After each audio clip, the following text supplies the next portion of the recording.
এইখানে ছিল। ব্যারাকপুর পৌরসভার ১ নম্বর ওয়ার্ডের সারদাপল্লী এলাকায় তৃণমূল কংগ্রেসের ফ্লেক্স ছিঁড়ে দেওয়ার অভিযোগ উঠেছে বিরোধীদের বিরুদ্ধে। এই ফ্লেক্স ছিঁড়ে দেওয়ার ঘটনাকে কেন্দ্র করে রাজনৈতিক তরজা শুরু হয়েছে তৃণমূল কংগ্রেস এবং বিজেপির মধ্যে। ঘটনায় অভিযোগ দায়ের করা হয়েছে নির্বাচন কমিশন এবং টিটাগড় থানায়।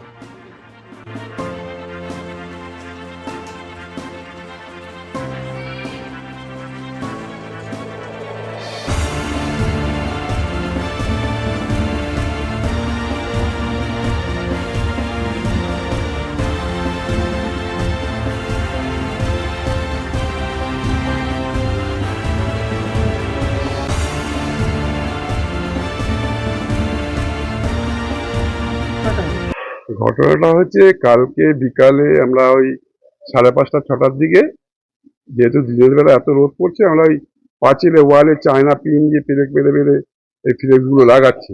কালকেই লাগানো হয়েছে সন্ধ্যেবেলা। সকালবেলা আমি এই পাড়া থেকে খবর পেলাম যে ফেস্টুনটা পুরো ছিঁড়ে নিয়ে চলে গেছে। পেরেক গুলো চায়না পিন গুলো সব লাগানো আছে, কিন্তু ফ্লেক্সটা কেউ খুলে নিয়ে গেছে। কেউ বা কারা এটা রাতের অন্ধকারে এগুলো করছে, বিরোধী দলের থেকেই করছে। সাধারণ লোক তো এগুলো কেউ করবে না, কোনো বিরোধী দলের থেকে করছে। কে বা কারা করছে সেটা এখন আমরা জানতে পারিনি। আমরা পাড়া এলাকায় খোঁজ রাখছি যে কারা করছে এই কাজগুলো। কারা করতে পারে বলে এবার কারা করতে পারে, আমি তো পার্টিকুলার কোনো পার্টির নাম করব না, বিরোধী দল থেকেই করছে। যে কোনো পার্টির থেকে করুক, কে করছে সেটা আমি ব্যক্তিগত যতক্ষণ ধরা না পড়বে ততক্ষণ কাউকে আমি বলতে পারছি না নাম ধরে। ধরা পড়লে তখন তো প্রশাসন বুঝবেই। প্রশাসনকে জানানো হয়নি এখনো, আমি খবর দেবো, কারণ সকালে দেখার পরে আমি অন্য কাজ ছিলাম, ব্যস্ত ছিলাম কাজে, জানানো হয়নি। আমি জানিয়ে দেবো প্রশাসনকে। আমার নাম স্বপন ভট্টাচার্য, 1 নম্বর ওয়ার্ড কাউন্সিলর, ব্যারাকপুর পৌরসভা। ফ্লেক্স ছিঁড়ে দেওয়ার ঘটনার নিন্দা করেছেন বিজেপি ব্যারাকপুর সাংগঠনিক জেলা কমিটির সদস্য আবিষ্কার ভট্টাচার্য।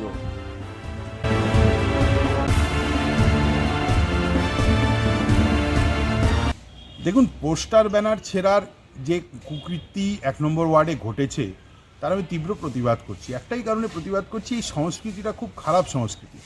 গণতন্ত্রের কণ্ঠ রোধ করার যে মানসিকতা, সেখান থেকে এই ধরনের সংস্কৃতির জন্ম হয় এবং এটা পুরোপুরি তৃণমূলী কালচার। ওনাদের গোষ্ঠীদ্বন্দ্বের কারণেই হয়তো এই ধরনের কোনো ঘটনা ঘটেছেন। এখন সুযোগ বুঝে সেটা বিরোধীদের ঘাড়ে চাপিয়ে একটা রাজনৈতিক অশান্তি সৃষ্টি করার চেষ্টা চলছে।